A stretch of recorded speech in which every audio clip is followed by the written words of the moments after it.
제가 하는 게 아닙니다, 여러분. 오해하지 마시고. 제가 하는 게 아니고, 그, 제가 하는 게 아니고, 이게 예배 대신 하는 거다 보니까, 네, 녹화하시는 것 같습니다. 자, 여러분 다들 기지개 한번 피고 시작합시다.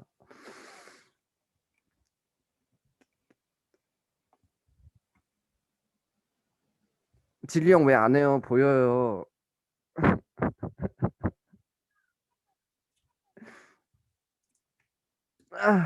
네. 아, 목이 풀려야 되는데 목이 안 풀려가지고. 네, 순서는 어제와 비슷하게 진행될 거고, 예배, 예배 대신에 드리는 거기 때문에 최대한 예배와 비슷하게, 비슷한 순서로, 어제도 마찬가지였지만 비슷하게 진행될 겁니다. 네, 여러분, 오늘도 어제와 같이 하나님 만나기를 기대하면서 참여해 주시면 좋겠습니다. 저희 찬양 한 곡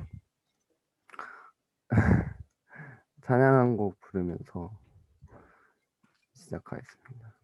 저희가 많이 불렀던 찬양인데, 많이는 아니고 최근에 불렀던 찬양인데, 나의 하나님 같이 한 곡 부르시면서, 네, 음소거 하시고, 아시는 분들은 음소거 하시고 같이 불러주시고, 모르시는 분들은 가사 생각하시면서 같이 불렀으면 좋겠습니다. 잠시만요.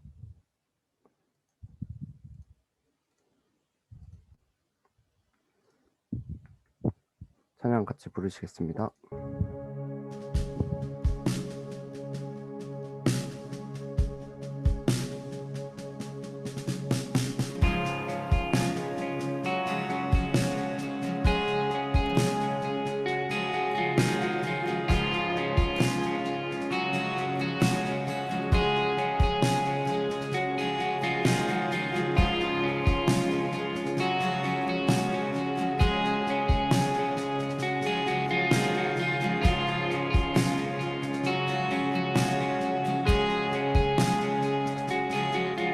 나의 사랑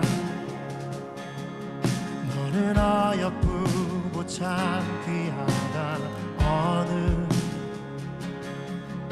보석보다 귀하다. 내가 사랑스럽지 않을 때 너를 온전히 사랑하고 너와 함께하려 내가 왔노라.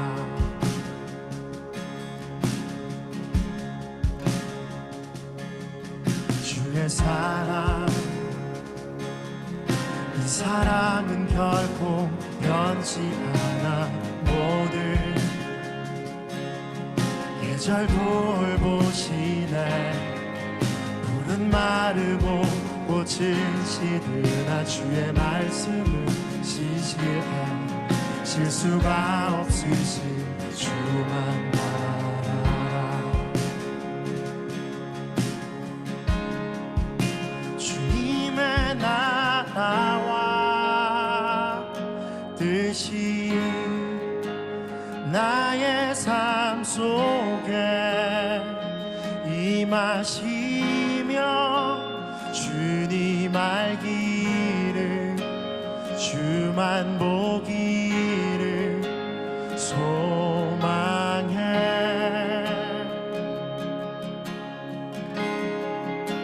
거룩히 살아가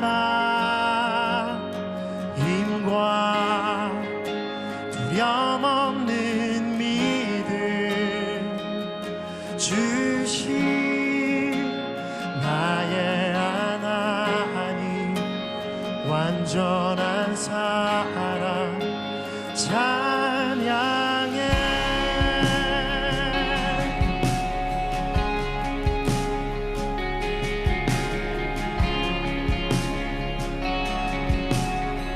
나의 사랑,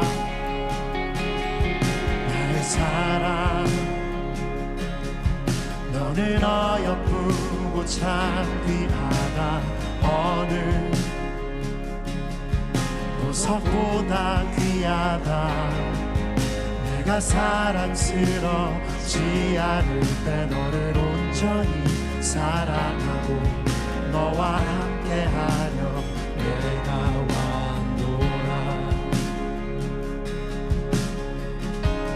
우리를 잘 아시는 주님, 주의 사랑, 이 사랑은 결코 변치 않아. 모든 계절 돌보시네. 푸른 마르고 꽃을 지으나 주의 말씀을 지지해. 실수가 없으신 주만 바라. 주님의 나라와 뜻이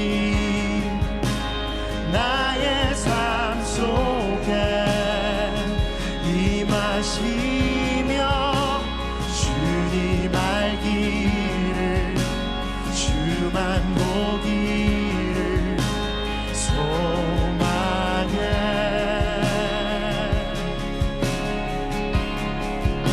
거룩히 살아가 힘과 두려움 없는 믿음 주신 나의 하나님, 완전한 사랑 찬양해.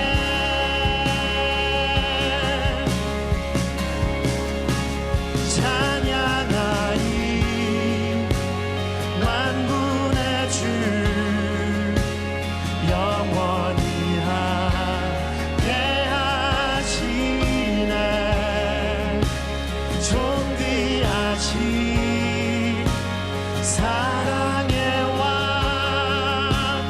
영원히 통치하시네. 찬양하리 찬양하리 만군의 주 영원히 함께하시네.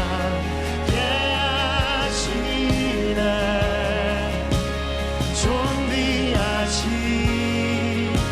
사랑의 왕 영원히 통치하시네.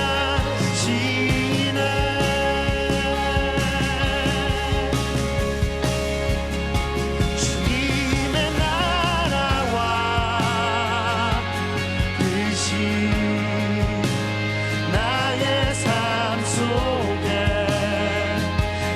임하시며 주님 알기를 주만 보기를 소망해.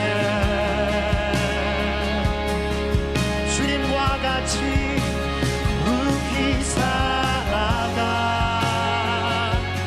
힘과 두려움 없는 믿음 주신 나의 하나님, 완전한 사랑 찬양해. 주님의 나라와 주님의 나라와 그 뜻이 나의 삶 속에 임하시며 주님 알기를 주만 보기를 나 간절히 소망합니다. 주님과 같이 거룩히 살아가 힘과 두려움 없는 믿음 주신 나의 하나님, 완전한 사랑 찬양해. 찬양해. 찬양해. 오직 한 분 예수 그리스도 나의 하나님.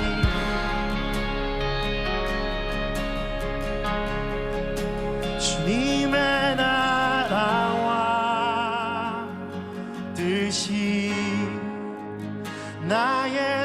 삶 속에 임하시며 주님 알기를 오직 주만 보기를 소망해.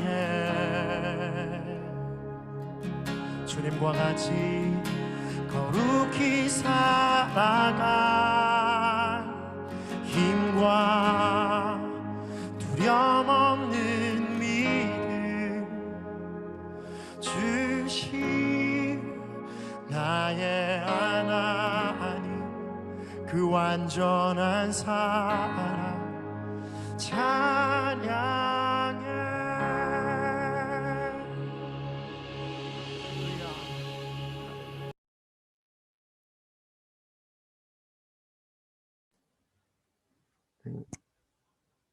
네, 저희를 대표해서 그 명진이 형, 김명진 청년이 기도해 주시겠습니다. 기도하겠습니다. 사랑이 많으신 하나님, 오늘 저희 동행하는 청년부가 수련회 2차에 참석할 수 있는 의지와 힘을 주시며 감사합니다. 신앙적으로도 세상적으로도 힘든 시국인 와중에 오늘 이 자리가 힘이 되고 힐링이 될 수 있는 자리로 만들어 주실 것을 믿습니다. 마음의 전쟁이라는 주제로 수련회를 진행하려 합니다. 우리 마음속에 수많은 고민과 전쟁이 일어나고 있습니다. 지혜롭게 말씀을 의지하며 이러한 전쟁에 대처할 수 있는 올바른 방법을 저희가 알게 하시고, 왜 우리가 자신의 힘이 아닌 주님의 말씀을 의지해야 하는지 깨닫는 시간으로 이끌어 주세요. 또 이 시간을 통해 우리 마음속에 있는 고민과 걱정을 내려놓고 이겨낼 수 있게 이끄시고, 귀한 이 시간 주님이 함께하여 주세요. 감사드리며 사랑이 많으신 예수님의 이름으로 기도드립니다. 아멘. 네. 아멘. 네. 네, 여러분 반갑습니다. 네, 다들 제정신이 아니시죠? 이렇게 주일 오전에 일찍 모이는 게 처음인 것 같습니다. 네, 일찍 이렇게 일어나셔서 또 함께 해주셔서 감사합니다. 제 목소리가 잘 들리시나요? 자기 귀에 알맞게 여러분 그 PC에서 잘 조정해 주시면 좋겠습니다. 네, 우리 좀 간단하게 한번 인사했으면 좋겠는데요. 네, 지금 현재 자기가 보이는 화면에서 좌우편에 있는 분들한테 한번 인사했으면 좋겠어요. 잠깐 마이크를 켜주시고 한번 목소리를 한번 들려주시면 좋겠어요. 한번 이제 소리도 이제 아침에 안 나오니까 한번 목소리 한번 내봐서 한번 간단하게 인사했으면 좋겠어요. 자기 좌우편에 있는 분들한테 누구야 안녕 이렇게 간단하게 한번, 목소리가 막 서로 섞여서 자기 목소리가 구별 안 돼도 괜찮으니까 한번 그렇게 해보면 좋겠어요. 네, 한번 해보겠습니다. 자, 시작. 지원아 안녕. 지원이 형, 안녕하세요. 박민영 씨, 안녕하세요. 뭐야 안녕. 네, 감사합니다. 네, 다시 소고해 주시고요. 네, 여러분 목소리를 한번 들어보고 싶었습니다.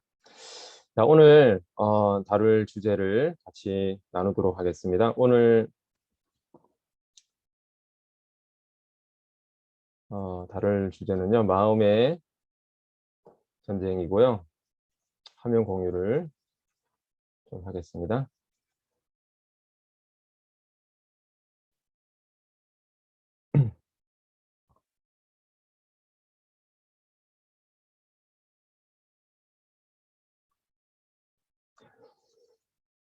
네, 보이시죠? 말씀은 잠언 4장 23절 말씀이고요. 모든 지킬 만한 것 중에 더욱 내 마음을 지키라. 생명의 근원이 이에서 남이니라.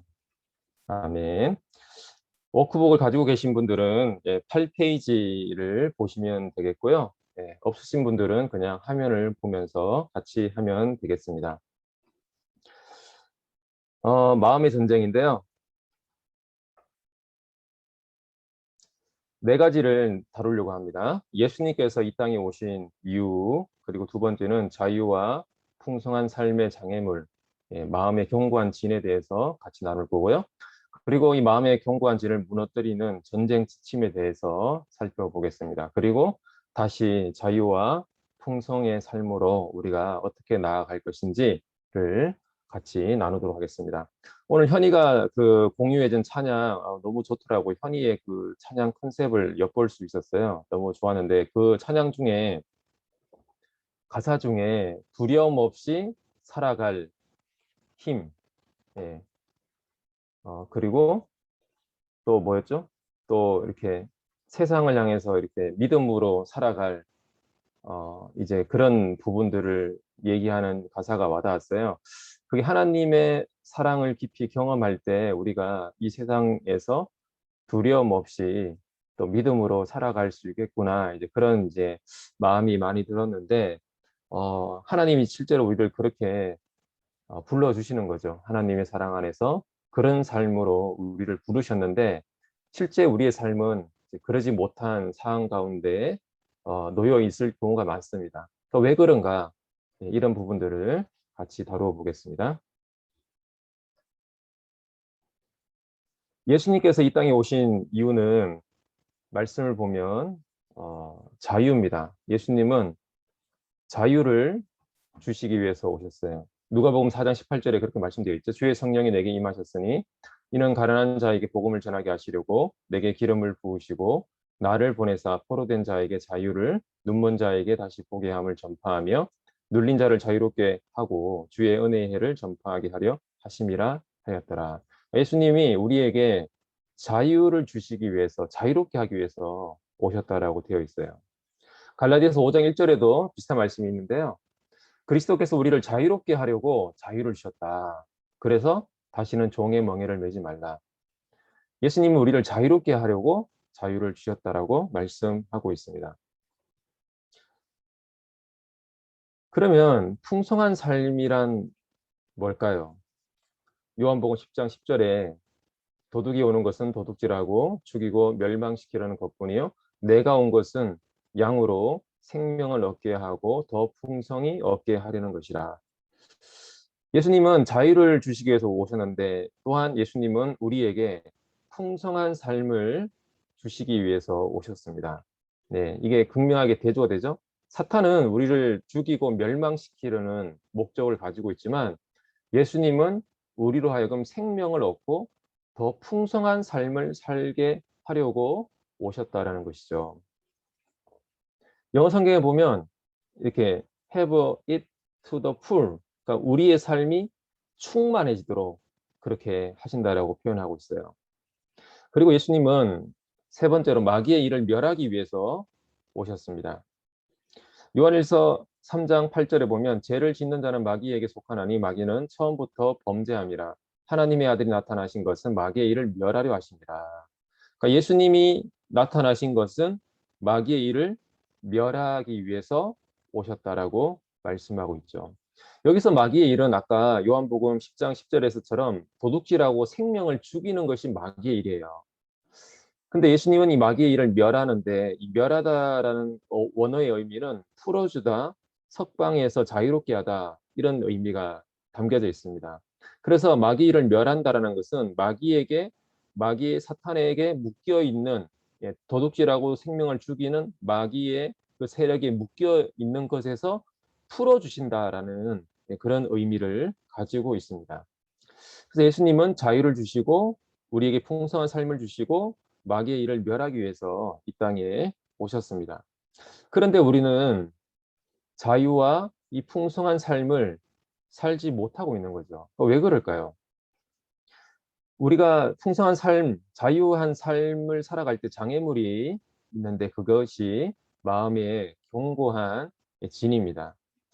이 견고한 진이란 사전적 의미를 보면 요새화되어서 적들의 침입으로부터 안전한 장소를 의미해요. 이게 견고한 진인 거죠. 이게 보면 마사다 요새라고 되어 있거든요. 예루살렘이 이제 로마 군대의 항거에서 끝까지 최후 항전을 벌였던 마사다 요새입니다. 이게 견고한 진의 일종인 거죠. 그러니까 예루살렘 성도 사실 산악지대에 있어서 함락하기가 쉽지 않은 그런 성이었거든요. 근데 예루살렘 성도 18개월 동안 이제 로마군이 이제 공격해서 18개월 만에 예루살렘 성을 함락시켰어요. 근데 예루살렘 성에서 이제 도망친 유대인들이 어디로 갔냐면 여기 화면에 보시는 마사다 요새로 가서 최후의 항전을 벌이는데 로마군이 이 마사다 요새를 이제 점령하는데 무려 2년이 걸립니다. 2년. 예, AD 72년에서 73년 동안 2년 동안 로마의 플라비우스 장군이 이 마사다 성, 이 요새만큼의 높이의 성을 쌓아요. 흙을 갖다 부어서 이만큼의 높이로 성을 쌓아서 이제 이제 요새로 침입해서 이제 최후 항전을 벌였던 유대인들을 다 이제 죽이게 되는 거죠. 그러면서 이제 유대 항전 전쟁이 끝나게 되는데 그만큼 이 요새라는 것은 함락하기가 굉장히 어려운 곳을 얘기하는 거죠. 견고한 진이란 이런 이제 사전적 의미를 가지고 있습니다. 그러면 성경적 의미는 뭐냐? 하나님을 대적하고 하나님의 말씀보다 높아진 모든 생각들 또는 이미지를 견고한 진이라고 합니다. 고린도후서 10장에 보시면 우리가 육신으로 행하나 육신에 따라 싸우지 아니하노니 우리의 싸우는 무기는 육신에 속한 것이 아니요 오직 어떠한 견고한 진도 무너뜨리는 하나님의 능력이라. 모든 이론을 무너뜨리며 하나님 아는 것을 대적하여 높아진 것을 다 무너뜨리고 모든 생각을 사로잡아 그리스도에게 복종하게 하니. 여기 보면 이제 견고한 진이 나오는데요. 견고한 진이 이제 뭐죠? 여기서 하나님을 대적하는 하나님의 말씀보다 높아진 생각들 이미지인데 그게 모든 이론, 또 하나님보다 높아진 모든 생각들, 이미지들 이런 것들을 견고한 진이라고 그렇게 성경적으로 얘기하고 있습니다. 그럼 실제적인 정의는 뭘까요? 실제적인 정의는 하나님의 말씀과 일관성이 없는 정신적이고 습관적인 사고 패턴들을 의미합니다. 혹은 우리가 하나님의 뜻과 반한다고 알고 있지만 우리로 하여금 바꿀 수 없는 상황들이라고 받아들이게 하는 절망과 함께 스며든 마음 자세, 이걸 견고한 진이라고 하는 거죠. 어제 여러분이 옥샵하면서 자기 스스로에게 자기도 모르게 나는 이럴 거야. 그러니까 그렇게 자기도 모르게 자기 마음 안에 스며든 그 생각들도 견고한 진의 일종입니다.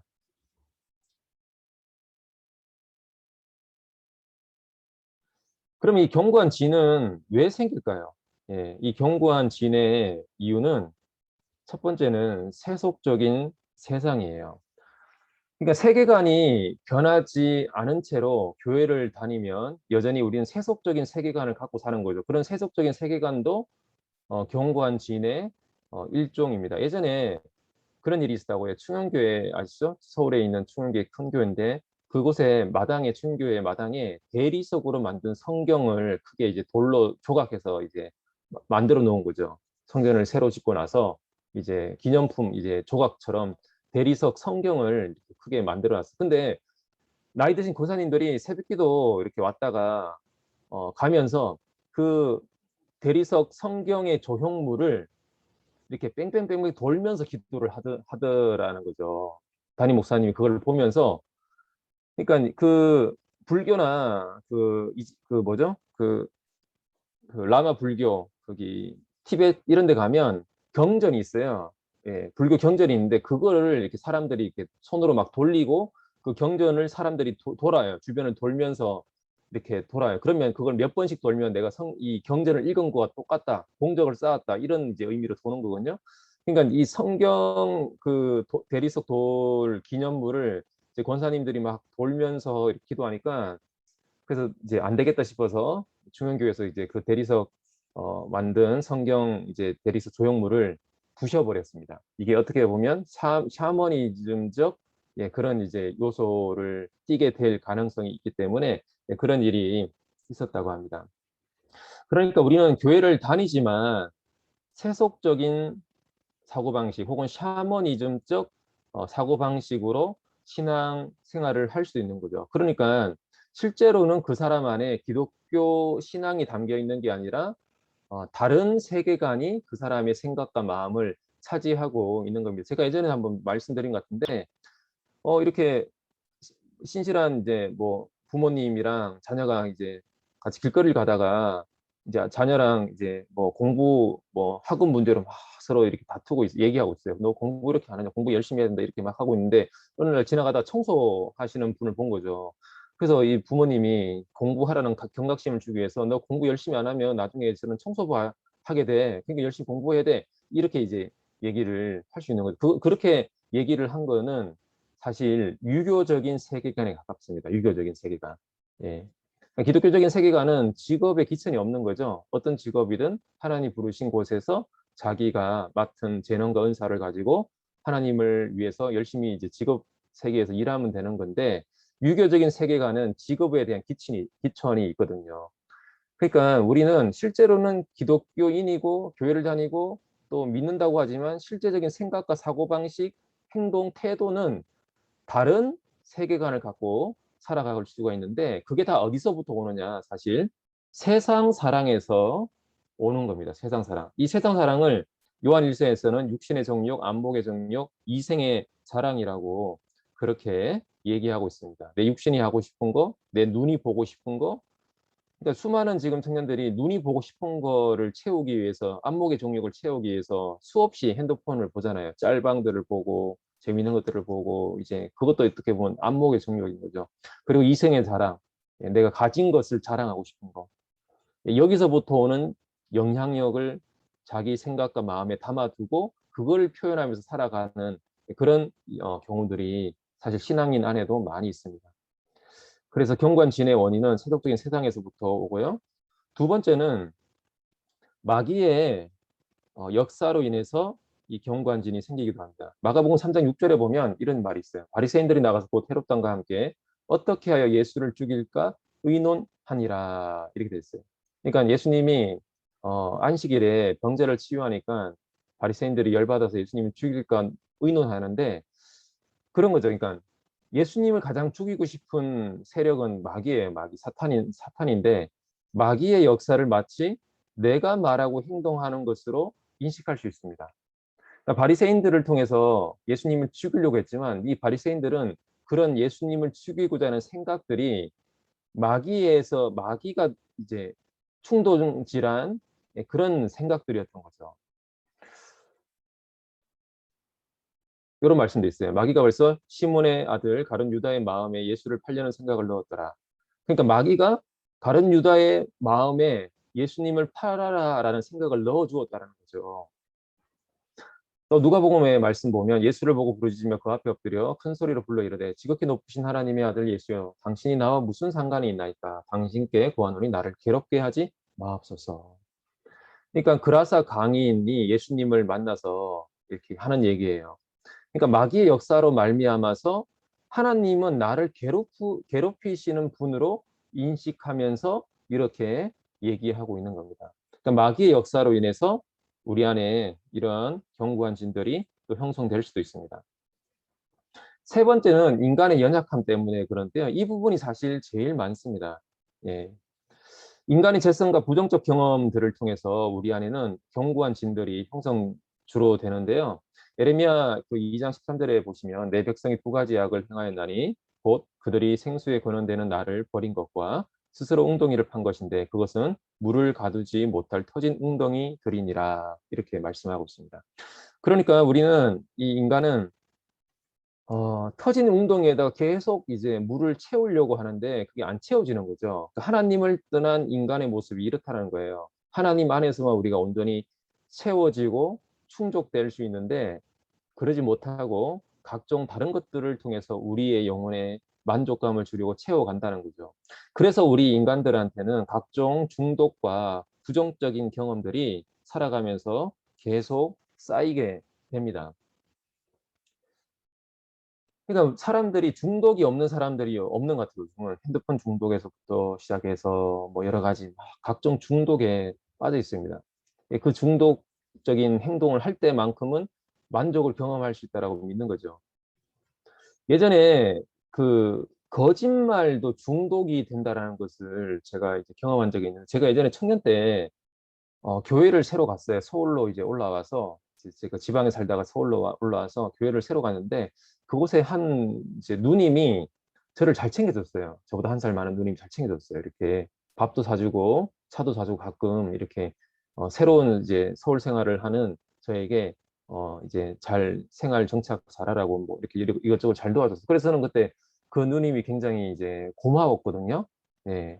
그래서 어느 날 그 누님이랑 같이 이렇게 차를 마시면서 얘기하는데 그 누님이 그러는 거예요. 자기는 집안 형편 때문에 어쩔 수 없이 상고를 다녔대요. 상고를 다녀서 돈을 벌어서 집안 가정 경제를 이렇게 부양하고 그렇게 했는데, 근데 사실은 자기는 공부를 되게 잘해서 사실은 대학을 가고 싶었는데 집안 환경 때문에 어쩔 수 없이 상고를 가서 지금 이제 직장 생활을 하고 있는데, 그래서 근데 그 자기 꿈을 포기할 수가 없어서 다시 공부를 하고 대입을 준비하고 있다.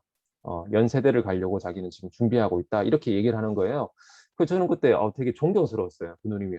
이 누님이 참 가정 경제를 위해서 열심히 일하면서도 또 열심히 또 공부하면서 살아가는 되게 멋진 사람이구나 그렇게 생각했어요. 저는 이제 그렇게 알고 있었는데, 근데 어느 순간 그 누님이 하시는 얘기들이 뭔가 이렇게 맞지 않는 거예요. 예. 그리고 그 얘기들이 하나씩 하나씩 사실과 다르다라는 것을 조금씩 이제 경험하게 됐어요. 그러다가 이제 한 2년 정도가 지났는데, 그 이누님이 하는 얘기들이 전체는 다 아니지만 부분적으로 다 거짓말이 섞여 있구나라는 것을 알게 됐습니다. 그러니까 어떤 이유인지는 모르지만, 그러니까 이 누님은 사실과 거짓말을 섞어서 사람들한테 자기 이미지를 포장했던 거죠. 예. 근데 그러다가 이 누님이 이제 거짓말 하는 게 습관이 되어서 그런지 이제 그런 일이 일어났어요. 그냥 본인 스스로도 내가 하는 이 거짓말이 거짓말이라고 못 느끼는 거예요. 그런 경우들이 있다고. 이걸 정신의학계에서 무슨 이제 용어를 쓰던데, 자기가 하는 거짓말이 진짜라고 믿는 거죠. 그래서 이 누님이 나중에 스스로 자기는 외국에 지금 출국하고 있다라고, 예, 얘기하면서, 실제로는 이제 그렇지는 않았는데 공항에 가서 발작을 일으키고 쓰러진 이제 그런 사건이 있었습니다. 그러니까 이 누님의 정신세계 안에서는 실제로 본인은 외국으로 나가는 거였어요.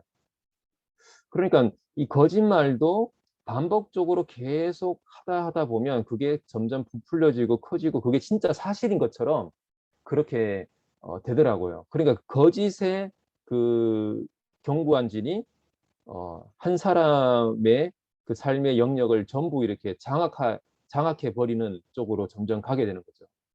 그러니까 중독이 무서운 경우 이제 이유가 그런 것 같아요. 우리는 작게 시작했지만 그 중독이 결국에는 우리의 삶을 전체를 점점 갉아먹고 이렇게 장악해 버리는 쪽으로 가게 됩니다. 처음에는 이 정도는 내가 뭐 컨트롤 할 수 있지, 막을 수 있지 이렇게 생각하지만 자기도 모르게 그 중독적인 어떤 것에 장악돼서 나중에는 스스로 그것을 빠져나올 수 없는 지경에까지 가는 경우들이 많은 거죠. 그리고 또 우리는 살아가다 보면 부정적인 경험들을 하게 됩니다.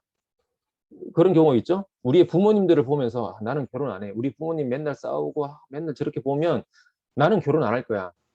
이런 얘기들을 하는 자매들을 제가 종종 만났어요. 그러니까 이것도 부정적인 경험인 거죠. 부모님의 결혼 생활을 보면서 나는 결혼에 대한 소망을 접겠다. 예.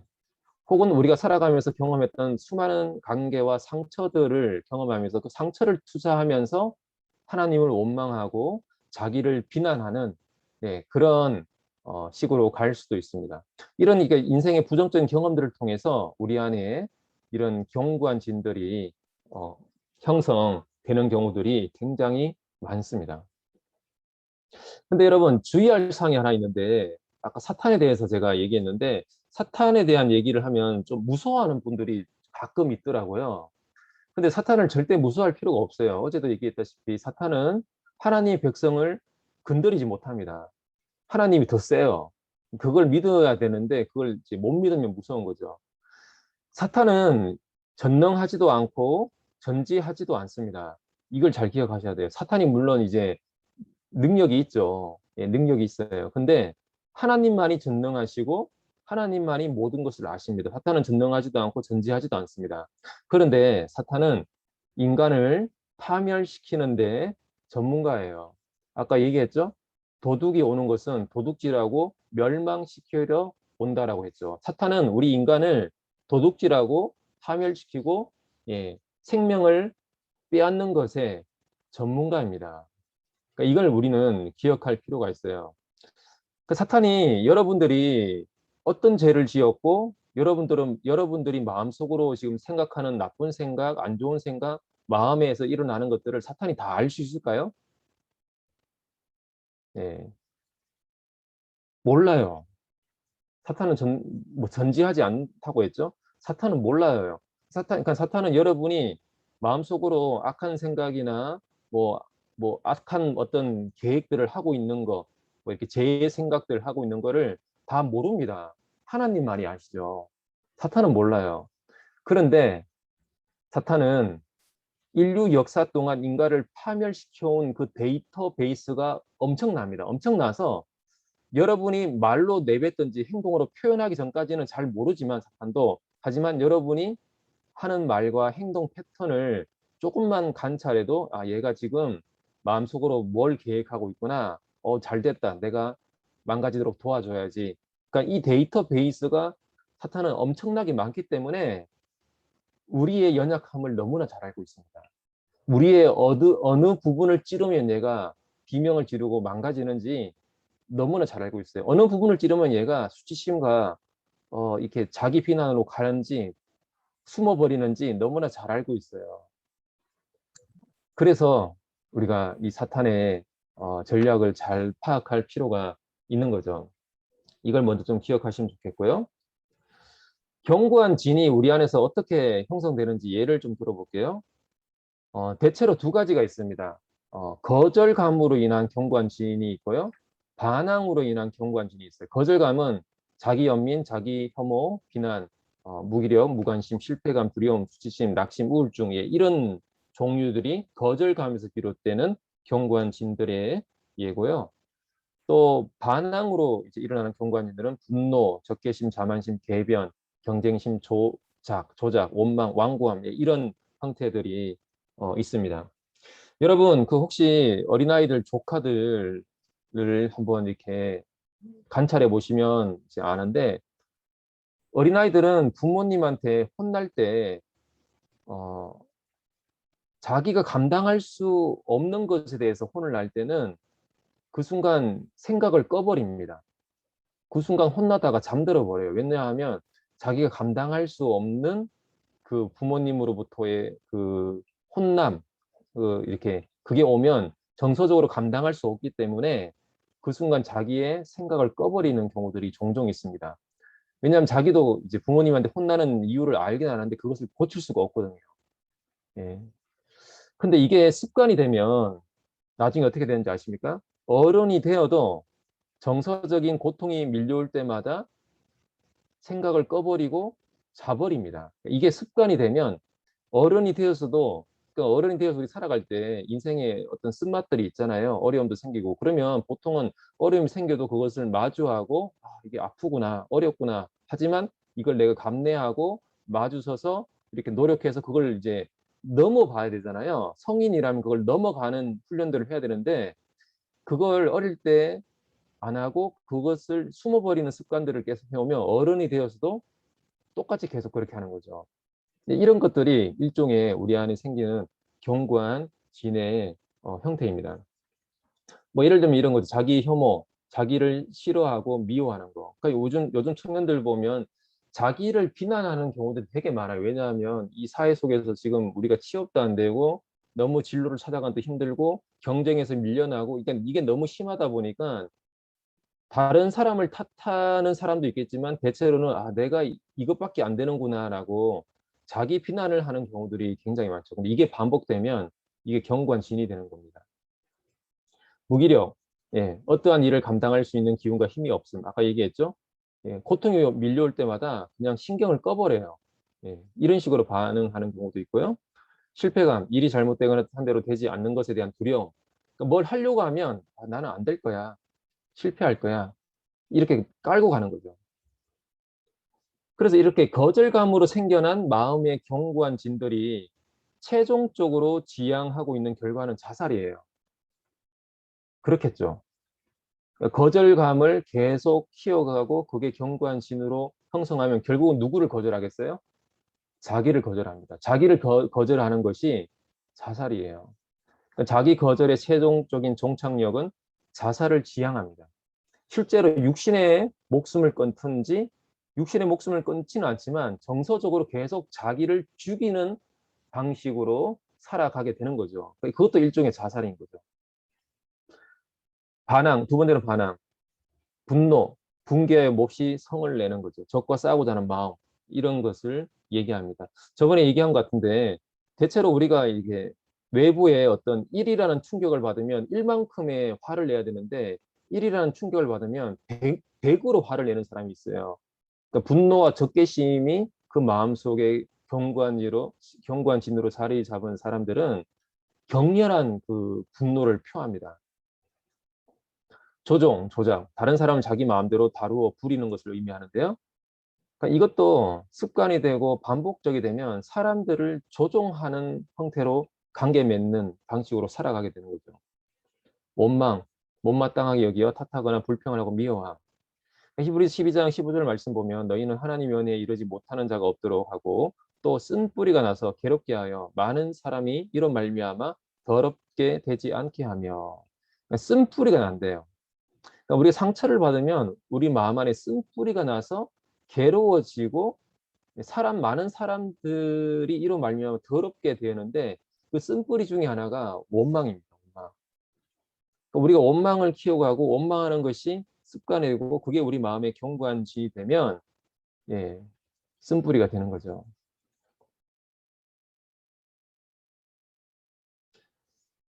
이렇게 반항하는 생활 방식으로 인한 마음의 경관진들이 최종적으로 지향하는 것은 살인이에요. 거절은 결국 자기를 거절하는 거니까 자살로 이제 가는데 반항하는 이 경관진들은 결국은 누구를 죽이겠어요? 타인을 죽이겠죠.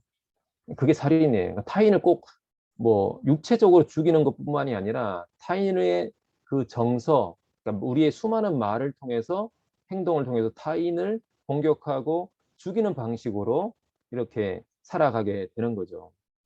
그래서 이 경관진들이 무서운 거예요. 거절감이든 반항이든 이런 형태의 경관진들이 우리 안에서 형성되면 자기를 죽이든지 타인을 죽이든지 그런 식으로 살아가게 된다는 것이죠.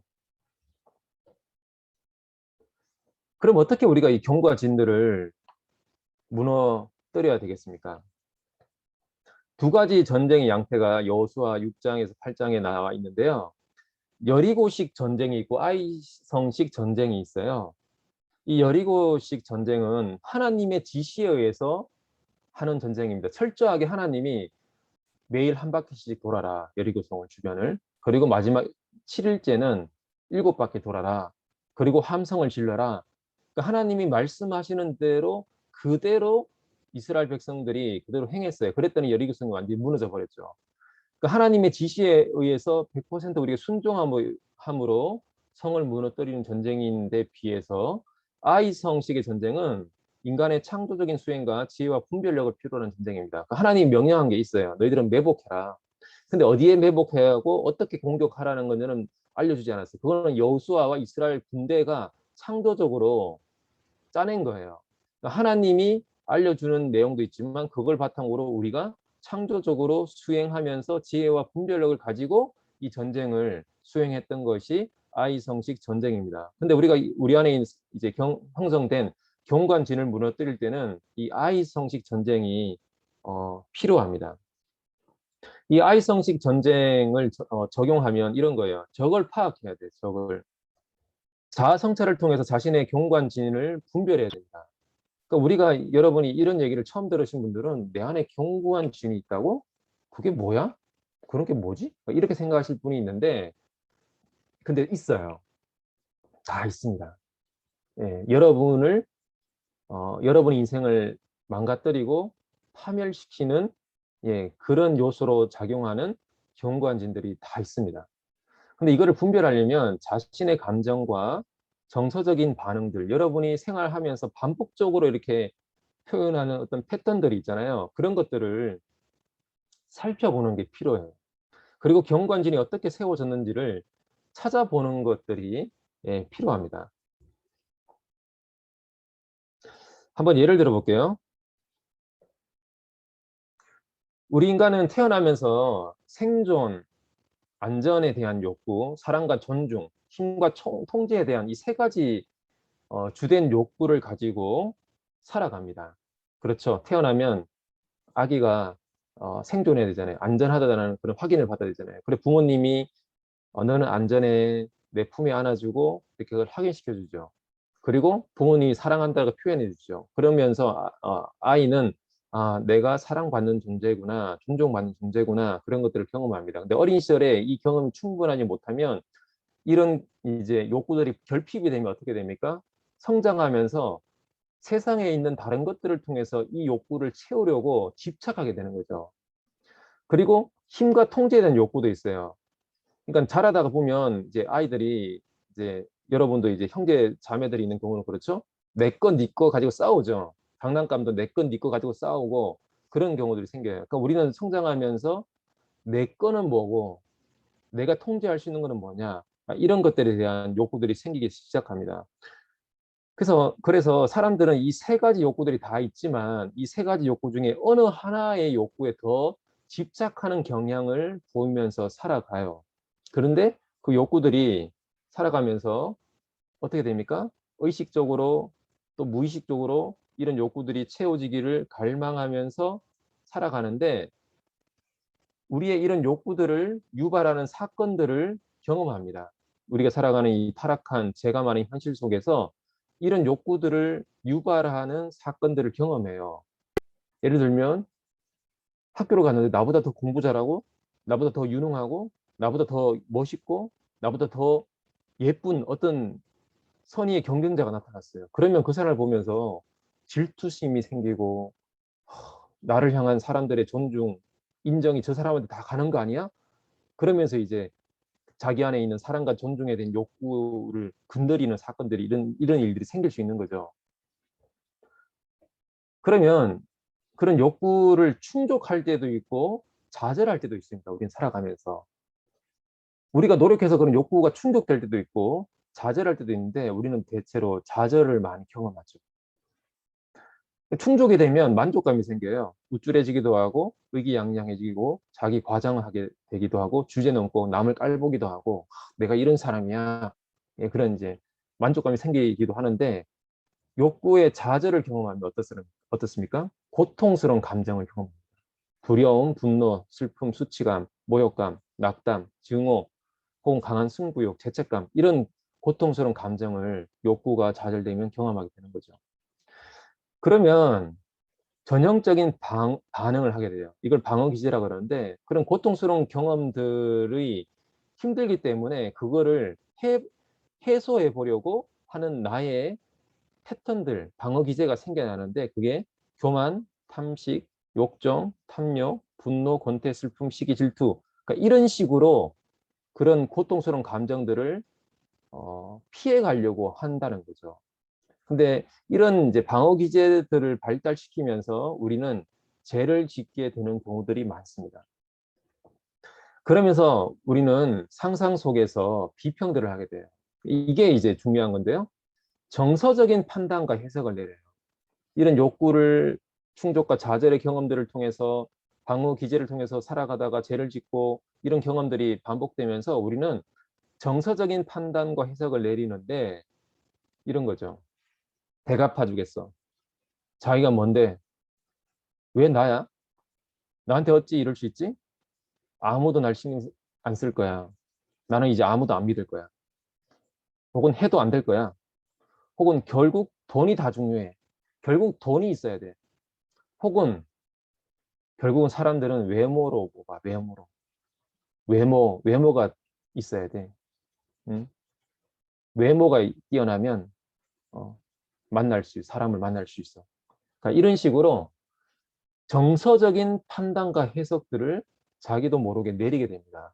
이런 이 욕구의 좌절들의 경험들을 통해서. 그러면 자기 스스로 독백과 신념 체계를 강화하게 돼요. 무의식 속에서. 예. 이런 정서적인 비평들을 자기 독백과 자기 신념 체계 속에서 강화하게 되는데 이 순환이 반복되면서 프로그램이 강화되는 것을 행복을 위한 정서적 프로그램이라고 토마스 키팅 신부님이 이렇게 얘기했어요. 그러니까 이게 행복을 위한 정서적 프로그램이라는 이유가 뭐냐면 자기가 생각하기에 행복할 것이다라는 프로그램이라는 거죠. 그리고 정서적인 프로그램이에요. 그러니까 내가 행복하려면 이런 욕구의 좌절, 상처의 경험들을 경험하고 반복되는 이 삶을 살아가면서 그러면 이 상황 속에서 내가 행복하려면 이런 식으로 내가 판단하고 해석하고 이런 식으로 살아가야 돼. 그래야 나는 행복할 거야 라고 자기가 만들어 놓은 행복을 위한 정서적 프로그램이라는 거예요. 근데 여러분, 이 프로그램이 사이클이 돌면 돌면서 악한 영과 마귀가 여기서 틈을 탑니다. 틈을 타요. 얘기했죠? 정서적인 판단을 내리는 거예요, 자기 스스로. 그래, 사람은 절대 믿으면 안 돼. 결국은 돈이 중요해. 결국은 1등만이 기억해. 결국은 내가 해서 어떻게든 이겨야 돼. 저 사람은 이겨야 돼. 내가 스펙을 쌓아서 내가 경쟁력을 갖춰야 돼.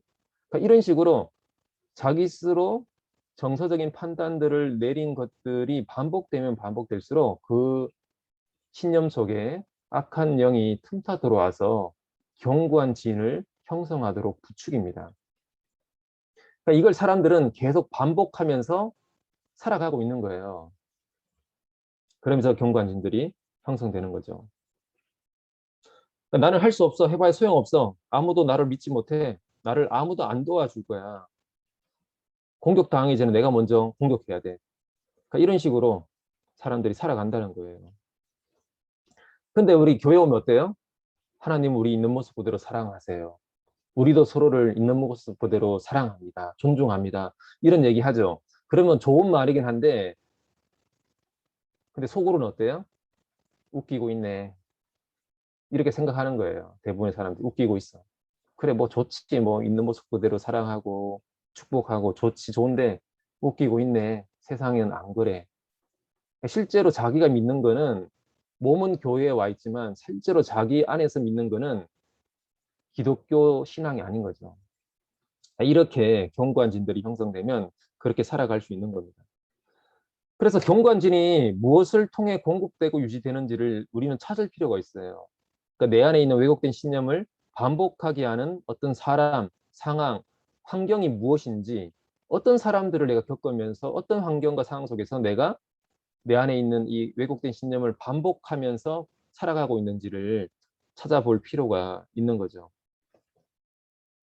그리고 두 번째, 나를 알고 싸워야 됩니다. 이제 싸워야 되는데 우리가 가진 자원을 또한 상기해야 합니다. 자꾸 이제 사탄에 대해서 얘기해서 그런데 하나님을 또 생각해야 돼요. 에베소 1장 19절에 보면 그의 힘의 위력으로 역사하심을 따라 믿는 우리에게 베푸신 능력의 지극히 크심이 어떠한 것을 너희로 알게 하시기를 구하노라. 그러니까 하나님이 우리에게 주신 예수님의 이름의 능력, 우리에게 주신 하나님 나라의 능력이 사실 어마어마하거든요. 어마어마해요.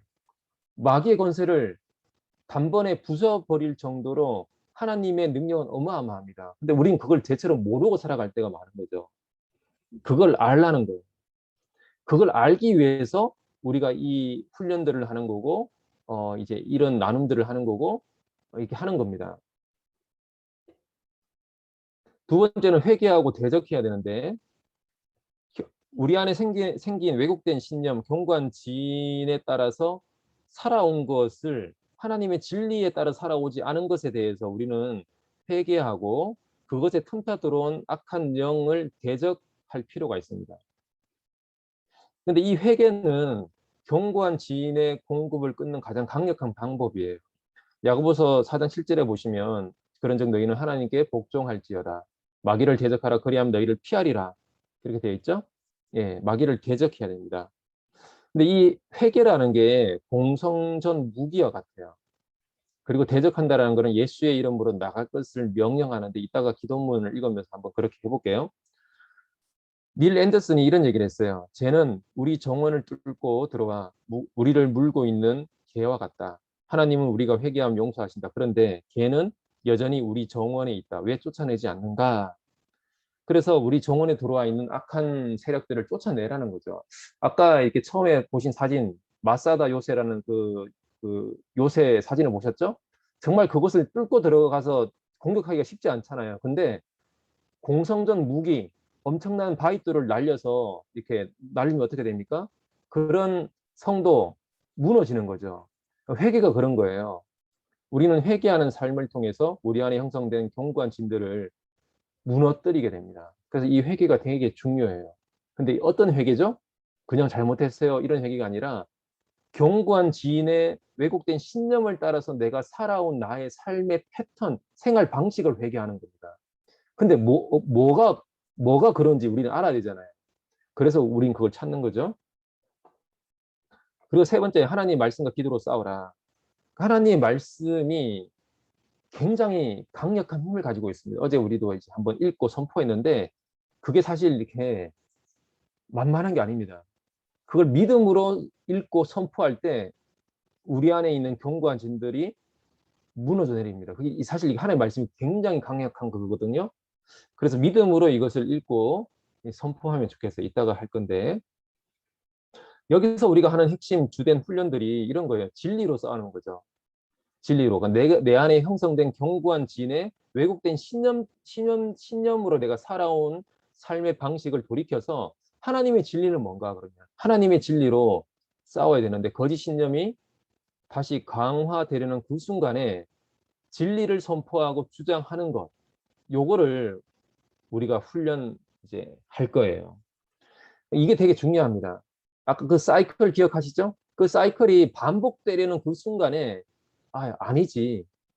이게 아니지. 하나님의 진리는 이게 아니지. 그 순간에 하나님을 다시 진리를 붙드는 거 이게 굉장히 중요해요. 왜냐하면 견고한 진들이 우리 안에서 더 강화되는 것을 막아줄 수 있기 때문에 그렇습니다. 그리고 순종으로 하나님의 새로운 하나님의 성을 쌓아야 되는 거죠. 네. 여러분 깨진 유리창 이론이라고 들어보셨습니까? 네, 그런 거예요. 이렇게 차가 있는데 창문이 열려 있고 유리창이 깨져 있는 차와 멀쩡한 차를 놔두면 유리창이 깨져 있는 그 차는 다 틀리는 거예요. 예, 다 틀려요, 안에 있는 거. 그러니까 그 주거 지역도 유리창이 깨져 있든지 대문이 허름하든지 그런 주거 지역에서는 범죄가 더 많이 일어난다는 거죠. 그러니까 사람들이 저기는 내가 틀어도 되겠네, 저기는 내가 도둑질 해도 되겠네. 그러니까 그렇게 보이는 곳에서는 사람들이 죄를 지으려는 욕망들이 더 많이 표출되고 행동으로 옮겨질 가능성이 높다라는 그런 이유입니다. 그런 이제 이론이에요. 실제로 1980년대 뉴욕 지하철에서 그랬답니다. 이게 1980년대 뉴욕 지하철 사진인데요. 당시 뉴욕시에 해마다 60만 건의 중범죄가 발생했다고 합니다. 근데 그 60만 건의 중범죄 중에 90%가 뉴욕 지하철에서 일어났대요. 그러니까 우리나라는 지하철을 타면 어느 자리를 가장 선호합니까? 가장 구석진 자리를 선호하죠. 왜냐하면 구석진 자리에 앉고 싶잖아요, 우리는. 근데 뉴욕 지하철은 구석진 자리에 앉으면 그 깡패들이 이렇게 구석진 자리에 둘러싸여 있는 사람을 둘러싸서 이렇게 테러하고 강도질을 많이 했대요. 그래서 구석진 자리에 안 앉았대요, 당시 뉴욕 지하철에서는. 그러니까 이 뉴욕 지하철에서 그렇게 많은 범죄가 발생을 했던 거예요. 근데 1994년에 뉴욕 시장이 된 줄리아 시장이 지하철에 있는 이 낙서를 5년에 걸쳐서 지우고 밝은 색으로 벽을 이제 새로 도색하는 일을 했어요. 수많은 사람들이 쓸데없는 짓을 한다라고 수많은 예산을 굳이 그런 데 투입하냐고 반대했거든요. 근데 이 줄리아 시장이 밀어붙여서 무려 5년에 걸쳐서 뉴욕 지하철에 있는 낙서를 다 지우고 깨끗하게 새로 페인트질을 했어요. 근데 범죄율이 75%가 줄어들었습니다. 세테드라고 들어보셨 분도 있을 텐데 범죄 예방 디자인 프로젝트라는 게 세테드라는 것이 있습니다. 이런 거예요. 우리 이제 뭐 수도권에도 있는데 이렇게 저렇게 지저분하게 있으면 아무리 쓰레기 버리지 마라, 쓰레기 버리지 마라 경고한다고 해도 사람들이 쓰레기를 버리는 거예요. 근데 그곳에 예쁘게 디자인을 새로 하고 색칠을 새로 하고 깔끔하게 하면 사람들이 쓰레기를 더 안 버리게 되는 거죠. 이렇게 어색하고 이렇게 외진 골목에 이렇게 페인트 칠하고 깔끔하게 해놓으면 사람들이 그곳에서 범죄를 더 저지르지 않는 예, 그런 효과들이 생긴다는 거죠. 이게 범죄 예방 디자인 프로젝트라는 셉테드라는 그런 프로그램으로 많은 도시에서 이런 것들을 하고 있습니다. 그러니까 우리는 쥐를 쫓아내도 쓰레기를 치우지 않으면 쥐는 또 꼬이는 거예요. 예.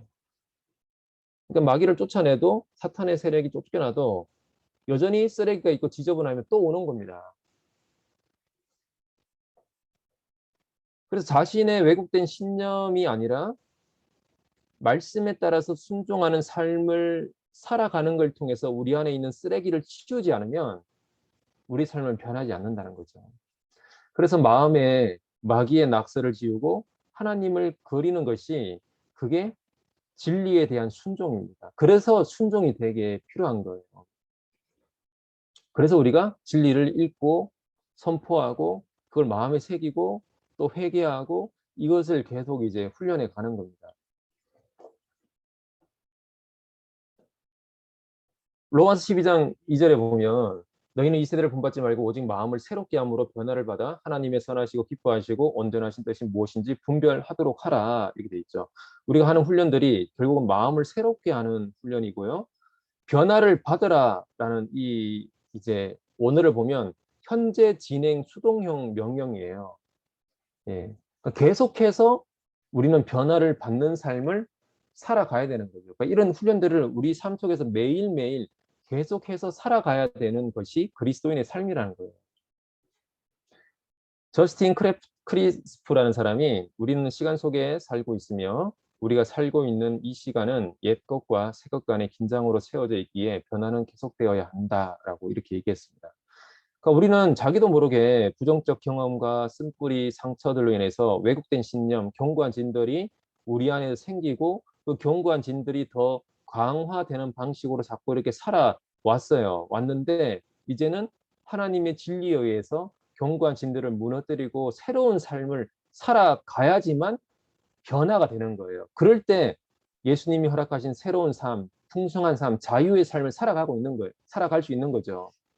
그냥 교회 다닌다고 우리 삶이 변화되고 자유로워지는 게 아니에요. 우리의 내면이 바뀌어야지 자유를 경험할 수 있습니다. 그냥 막 어떻게 막 집회 가서 한번 뜨겁게 기도한다고 우리 삶이 변하는 게 아니라 우리의 내면 안에 깔려 있는 견고한 진의 그 왜곡된 프로그램이 삭제되고 새로운 하나님의 진리로 우리 안에 채워져야지만 우리 삶이 자유로워지고 풍성한 삶으로 나아갈 수 있는 거죠.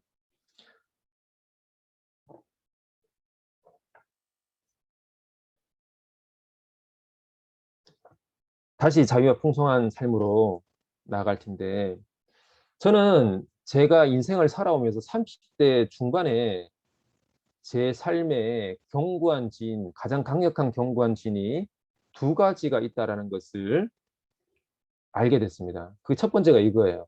아무도 나를 이해 못해. 어차피 인생은 혼자야. 기대하면 실망할 거야. 그러니까 저도 이렇게 살아왔다는 걸 몰랐어요. 몰랐는데 30대 중반에 아, 내가 이렇게 살아왔구나라는 것을 알게 됐어요. 이걸 하나님이 가르쳐 준 계기가 있었는데 한 번은 제가 어떤 이제 수련회에 참석했는데 그때 이제 기도하는 중에 이제 하나님이 어떤 장면을 보여주셨어요. 그게 어떤 장면이었냐면 제가 혼자 어둡고 침침한 방에서 혼자서 와인잔을 들고 와인을 이렇게 마시고 있더라고요. 그러면서 제 속으로 들었던 마음이 뭐냐면 외롭구나. 아무도 나를 이해 못하는구나. 어차피 인생은 혼자구나. 그러니까 그 장면 속에서 제가 와인잔을 혼자 마시면서도 스스로 그렇게 생각하고 있는 제 모습이 보였던 거예요. 기도 가운데. 근데 그 장면이 갑자기 바뀌면서 그 중세 유럽의 그 파티하는 분위기, 그 샹들리에가 반짝반짝 빛나고 파티하는 분위기가 갑자기 펼쳐지면서 사람들이 이렇게 바이올린 키고 음악도 나오고 사람들이 저한테 와서 이렇게 같이 건배를 제안하기도 하고 이렇게 건배하고 마시고 외기도 하고 굉장히 밝은 분위기의 중세 유럽의 그 파티하는 분위기 속에서 제가 사람들이랑 같이 어울리고 얘기하고 그런 장면으로 이렇게 막 갑자기 바뀌었어요. 기도하는 가운데서. 아, 그러면서 그때 알게 됐어요. 하나님이 나에게 이걸 말씀해 주시는구나.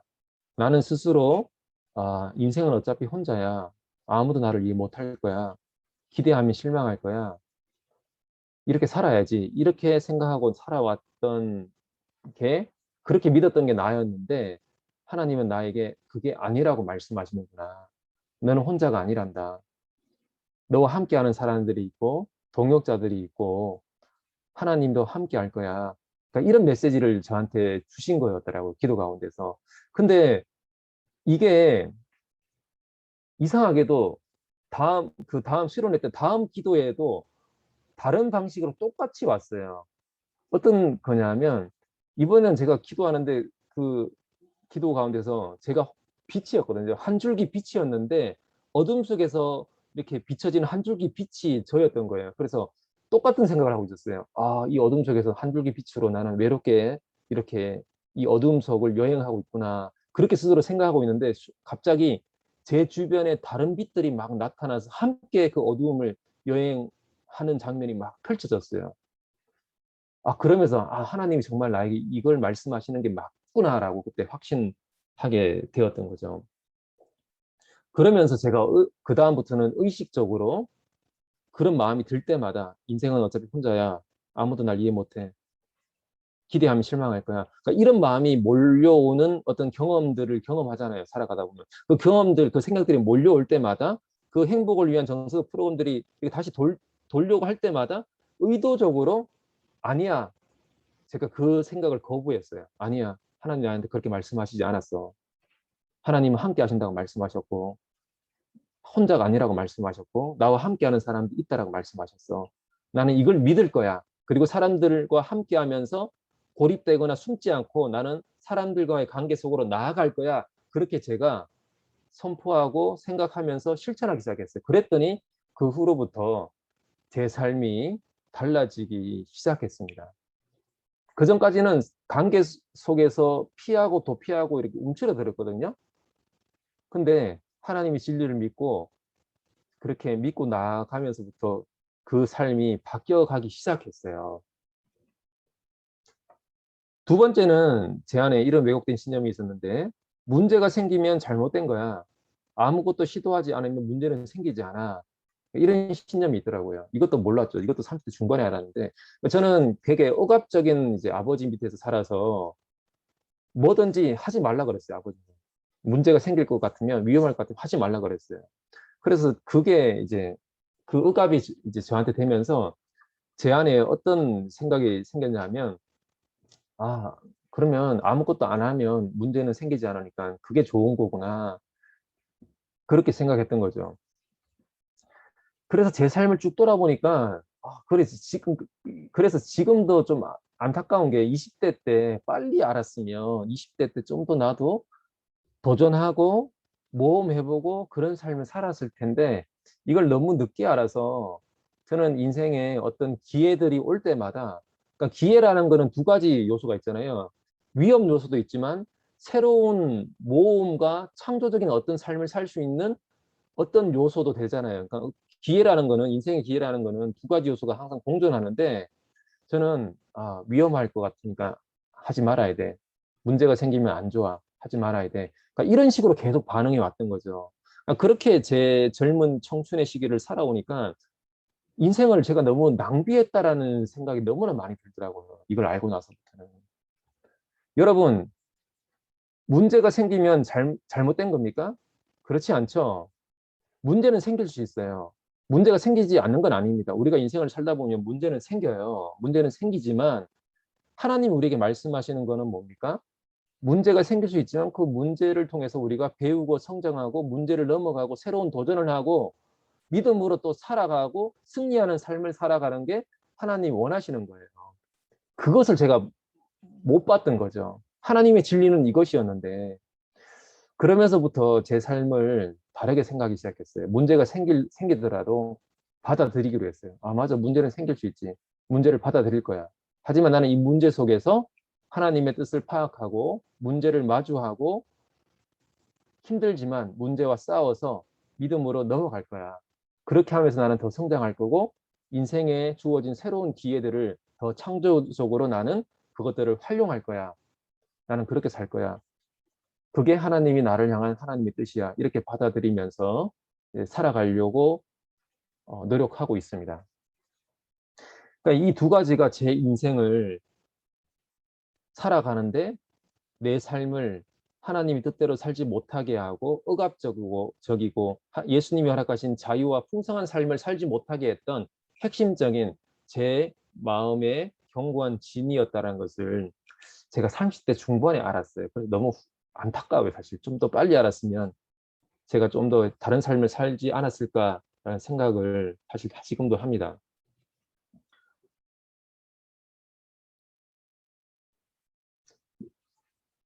여러분, 말씀은 이걸로 이제 마무리를 하는데 우리는 이걸 안다고 해서 갑자기 달라지지는 않을 수 있어요. 하지만 달라질 수 있는 방향으로 가는 선택과 노력은 우리가 이제 시작할 수 있는 거죠. 그래서 우리가 나는 어떤 내 마음 안에 견고한 진들이 있고 어떤 방식으로 내가 살아왔고 이제는 어떻게 살아가야 될 것인가 그것을 발견하고 하나님이 예수님이 허락하신 자유와 풍성한 삶으로 나아가는 그 방향을 여러분이 발견하고 시도해가는 그 출발점이 되었으면 좋겠어요.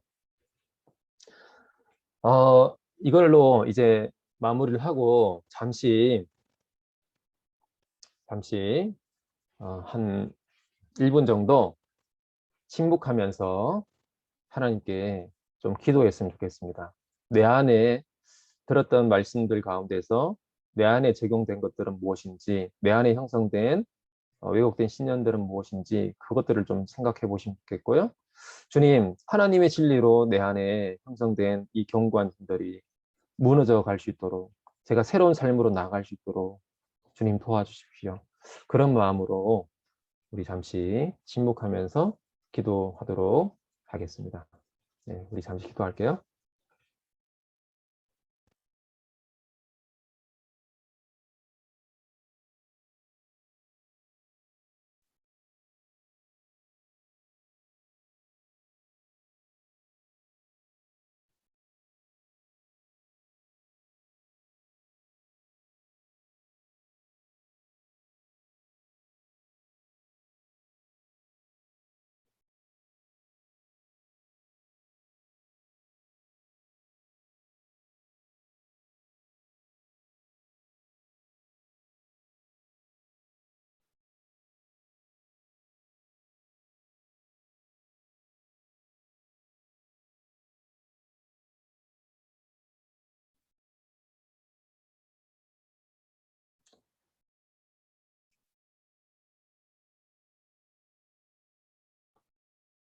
하나님 아버지, 이 시간 성령의 빛으로 우리를 비추어 주셔서 우리 안에 일어나는 마음의 전쟁을 이해하고 우리 안에 형성된 사탄으로 말미암은 우리의 상처들로 말미암은 견고한 진들이 어떻게 형성되었는지 이해해 갈 수 있도록 또 그 견고한 진들을 하나님의 진리로 어떻게 무너뜨려 가고 어떻게 새로운 자유의 삶으로 나가야 되는지를 이해하고 발견해 갈 수 있도록 자유의 삶을 시작하는 새로운 출발점이 될 수 있도록 저희들을 도와주시옵소서.